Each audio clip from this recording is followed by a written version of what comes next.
today. My topic for this morning is the church as persecuted. Consider this question: would you still believe in Jesus Christ even when a gun is pointed at you? Would you still believe in Jesus Christ if a gun were to be pointed at you? This sounds a bit over the top, I realize, and perhaps unbelievable to many, and perhaps a joke that kids play as teenagers. But this question was not uncommon in the church Sunday school programs in South Korea during the 60s and 70s and 80s. Let me explain why. During its occupation of Korea, during the first half of the 20th century, the colonial government of Japan introduced measures aimed at promoting the Japanese national spirit, so-called, by eradicating Korean traditions and civilization as a whole. A part of this plan involved erecting Shinto shrines in every city and major town, and over 400 shrines were built during that time.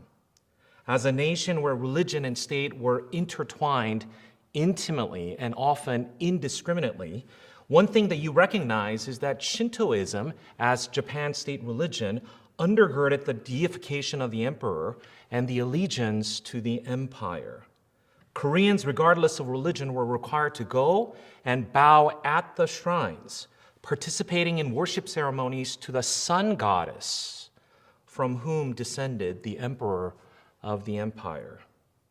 Though initially resisted by the churches, the heightening level of oppression and the rising factions within the church desiring some kind of peace and conciliation led to the capitulation of many denominations and churches in Korea, including the Presbyterian Church of Korea, founded in 1912.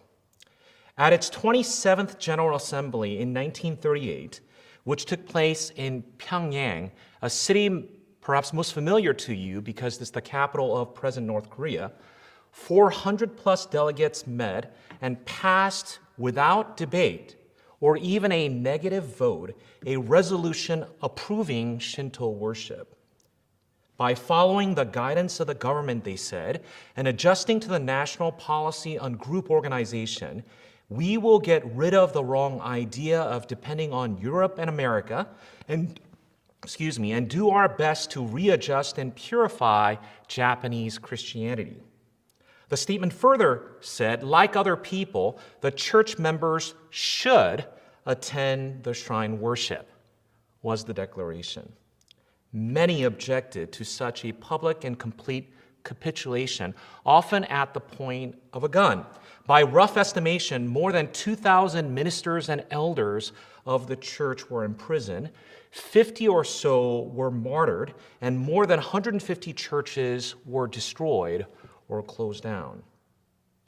One name from that era that might be familiar to many listeners this morning is a name of Bruce Hunt, in Korean, Han Bu-sun, a missionary from the Orthodox Presbyterian Church. When he was arrested, he was asked, "But we Japanese believe our emperor is a god. Why should we have to believe in your Western god?" the inquisitor asked. He answered, "He is not only God of the West, he is the God of the whole earth." When he answered this way, he was then asked, "Do you believe then that the Japanese emperor must also believe in this so-called Jesus?" Bruce Hunt answered, "Yes, I believe the Japanese emperor must believe in Jesus to be saved. He is a mere man, and as such, according to the Bible, he is a sinner like the rest of us and in need of salvation. If he does not believe in Jesus, he must suffer eternal punishment." This was him sitting in prison answering this question, to which the inquisitor replied, "You surely have your nerve," he said.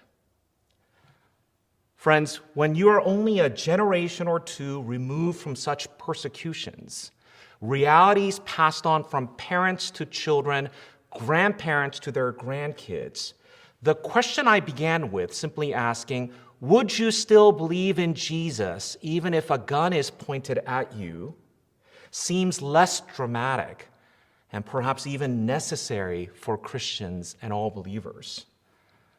Discussions of opposition, persecution, suffering of the church seem distant and almost quaint to many of us. This sense of unfamiliarity indicates how separated we are from the experience of most Christians even now around the globe, and for many Christians in the first century as recorded in the Bible.